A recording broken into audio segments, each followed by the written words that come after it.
प्रणाम दोस्तों, आज मैं आपको शिव धाम के 12 ज्योतिर्लिंगों में से एक चौथे ज्योतिर्लिंग के बारे में बताने जा रही हूँ। इस चौथे ज्योतिर्लिंग को ओंकारेश्वर महादेव के नाम से जाना जाता है। यह मध्य प्रदेश के शिवपुरी में स्थित है। यहाँ 2 ज्योतिर्लिंगों की पूजा की जाती है, ओंकारेश्वर और अमलेश्वर। शिव पुराण के कोटि रुद्र संहिता के 18 अध्याय में इसका वर्णन मिलता है। यही केवल एक ऐसा ज्योतिर्लिंग है जो नर्मदा के ऊपरी तट पर स्थित है। ऐसा कहा जाता है ये तट ओम के आकार का है।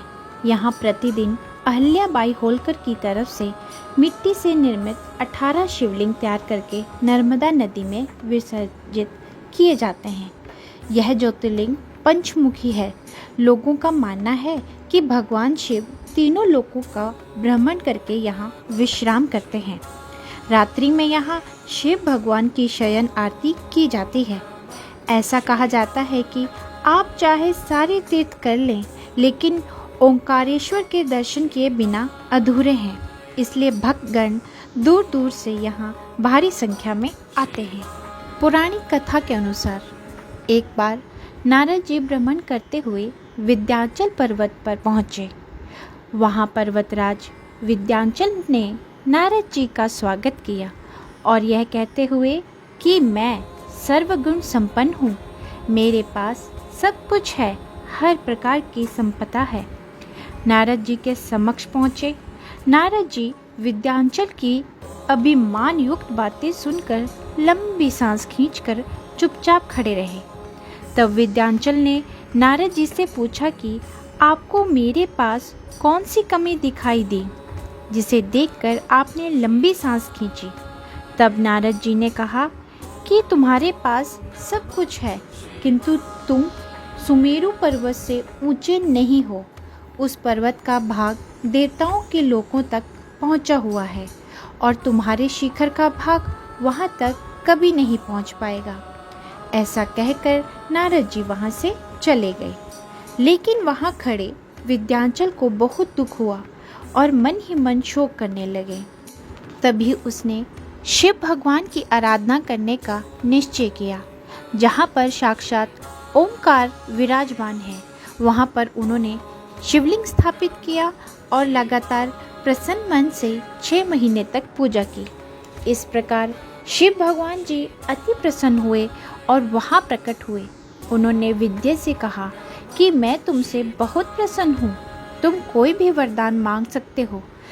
तब विंध्याचल ने कहा कि आप सचमुच मुझसे प्रसन्न हैं, तो आप मुझे बुद्धि प्रदान करें जो अपने कार्य को सिद्ध करने वाली हो। तब शिव जी ने उनसे कहा कि मैं तुम्हें वर प्रदान करता हूँ कि तुम जिस प्रकार का कार्य करना चाहते हो वह सिद्ध हो। वर देने के पश्चात वहाँ कुछ देवता और ऋषि भी आ गए। उन सभी ने भगवान शिव की पूजा और प्रार्थना की, हे प्रभु, आप सदा के लिए यहाँ विराजमान हो जाइए। शिव भगवान अत्यंत प्रसन्न हुए। लोक कल्याण करने वाले भगवान शिव ने उन लोगों की बात मान ली और वह ओमकार लिंग 2 लिंगों में विभक्त हो गए। जो पार्थिव लिंग विंध्याचल के द्वारा बनाया गया था, वह परमेश्वर लिंग के नाम से जाना जाता है। परमेश्वर लिंग को अमलेश्वर लिंग भी कहते हैं। और जो भगवान शिव जहाँ स्थापित हुए, वह लिंग ओमकार लिंग कहलाता है। दूसरी कथा भी प्रचलित है।